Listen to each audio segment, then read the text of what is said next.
Welcome back to segment number 2. I'm Jennifer Fierro, your broad podcaster here in the Highland Lakes, joined once more with Art Dlugach, the voice of the Llano Yellow Jackets. Art is going to talk about the Llano Yellow Jackets. I don't know if you want to start with the last game or you want to go directly into what I think is the game of the week here in the region.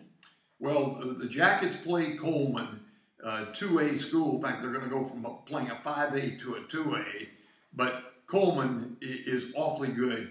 11-1 last year and 3-0 this season. So they will be all that the Jackets can handle. It should be a fun game, and that's Friday night at home, and that will be the last non-district game for the Jackets. Both teams are 3-0, and it will be a challenge to see, obviously for both of them, to see which one stays unbeaten. And Llano has not played Coleman before, so it's just down the road about an hour and a half, and it should be a good one. I guess that's all you can say now. It should be tougher for sure than Austin Crockett was last week. Yeah, you bet. Do you want to talk about Crockett or you want to stay with Coleman? Because I actually know a tiny bit about Coleman since they opened the season against Mason in week 1. So Coleman held Mason to 6 points. They scored early in the first quarter. I think it was on a rushing touchdown. They've got an excellent quarterback who makes that team go. But Mason is coached by Michael McLeod, who was the defensive coordinator the last time they won the state championship. This was a great rivalry of a top 15 matchup in week 1. It's the only loss the Punchers have had. Meanwhile, Coleman hasn't missed a beat. They are 3-0. Their defense has really got going. I think they played Brady and beat them decisively recently. Yes. And, man, they can score every which way you can think of. I don't know which part of Coleman impresses me the most. Their offense, which can score on a dime, can score any which way. Like I said, they have a dual-threat quarterback who really makes that offense go, or the defense that's just as stingy as the Puncher defense in Mason. And so this is a matchup of probably 2 top 10 teams, right, in the state of Texas? Well, Coleman is ranked 6th by the Harris poll for 2A Division I. Llano is 27th for 3A Division I. That's out of about 100. So that's not a bad ranking. And it's above the other teams in the district for the Jackets. So nothing wrong with what Llano has done in its first 3 games. And you mentioned Coleman and Brady. Coleman won that game by about 30. Yeah. So they're ready. And, you talk about what a great win it would be for Coleman to beat a bigger school and a team that has done as well as Llano has the last several years. Yeah, well, I will say this. It would not surprise me if this is, and I don't know anything about the new district Llano is in, this might be the most difficult opponent on the Yellow Jackets schedule for the regular season. Well, I'm not ready to count out Blanco as a potentially tough team. Marion and UC Randolph should be the top 3 teams in the district, along with Llano being, that would be top 4.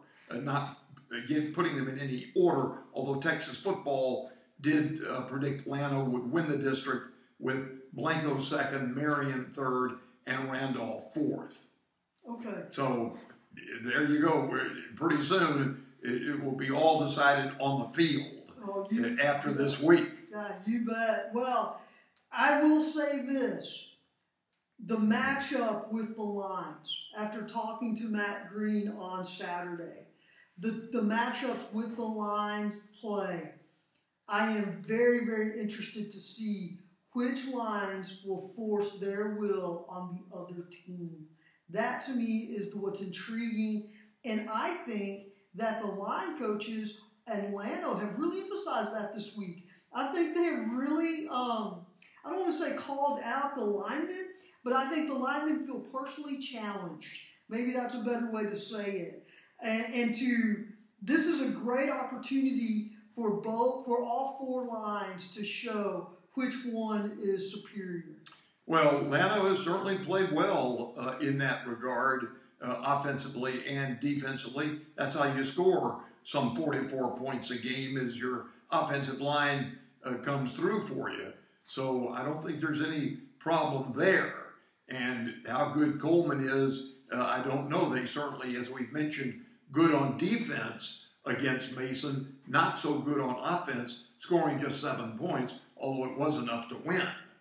Yeah. And interesting, too, since you brought it up, the offensive line, Llano has been putting in defensive players at times to back up the line as extra blockers. Hayden Manahan, Fitz Kennedy, and Jackson Ray.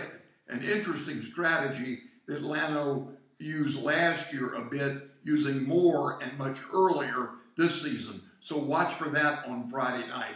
And with Manahan in the game against Austin Crockett, he actually went out for a pass, caught the ball for a touchdown, his first ever. Obviously, the outstanding linebacker doesn't play much offense, but his first ever TD on varsity. So that was good to see. You bet. Okay. A 57-13 win over Crockett High. 5 touchdown passes to tie a school record in one game by one player. Llano's had 6 touchdown passes in a game. That was by 2 youngsters, but by just 1. 5 is the mark, and Briggs Green tied that on Friday night. Well, tell me what has impressed you about Briggs. You've seen him now for both scrimmages and 3 ball games. Where would you say if he's improved or grown? What has really stood out to you? Well, I think his running doesn't need too much improvement. He's a fine running quarterback. His passing does, and it's a week-by-week bit of improvement, and he's doing it fine. And when some of these receivers, Ross Prokop a couple of weeks ago against Burnett, getting open twice, and Briggs hit him on the money, that was great to see. Briggs has thrown into crowds a bit more than he should, but I'm sure that his dad, the head coach, former quarterback, will take care of that. Well, I was going to say, when you talked about that, because I forget how you worded it, and it made me want to ask you, is it about decisions or is it about his accuracy with his arm? And it doesn't sound like he's having issues on accuracy, but maybe the inexperience sometimes comes through. Yes, I think there were plenty in the stands, and one in the broadcast booth did not like to see a couple of those throws against Burnett, that there were 3 white shirts, the Bulldogs' color of the evening, surrounding one jacket. I don't believe you're going to see that too much the rest of this season. This is Briggs' first year as starting quarterback, and 7 touchdown passes in 3 games, not bad at all. And boy, when he gets some space to run with the football, he's plenty dangerous. You know, we talk so much about offense because it's so much fun, but we all believe, or most of us anyway, believe that a strong defense is what leads to championships.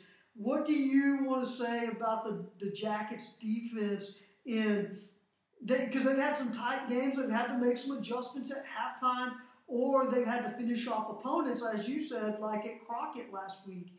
What has stood out about the defense for you?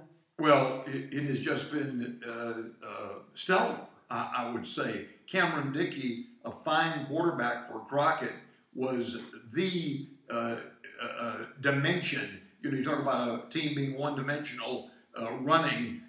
Crockett was one-dimensional player, and the Jackets knew that.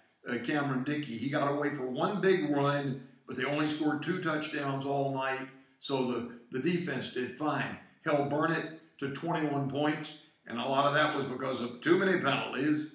And in the first game, as you say, made adjustments at halftime against Gerald and gave up just 1 touchdown in the second half. So there were positives there too.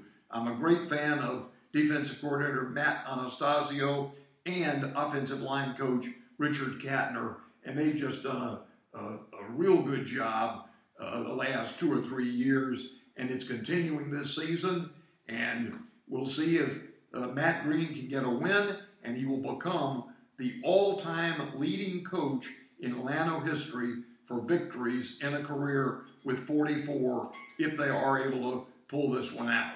Okay. Should be a good ball game. 7 o'clock start at Llano Stadium. Okay, I'm giving you the last word because we're closing this segment out. We're going to talk about the Mustangs and the Bulldogs in segment number 3. Again, for all of your Highland Lake sports stories, go to TexasChalkTalk.com. And obviously, please make sure you like, subscribe, and share this channel. Art and I will be right back.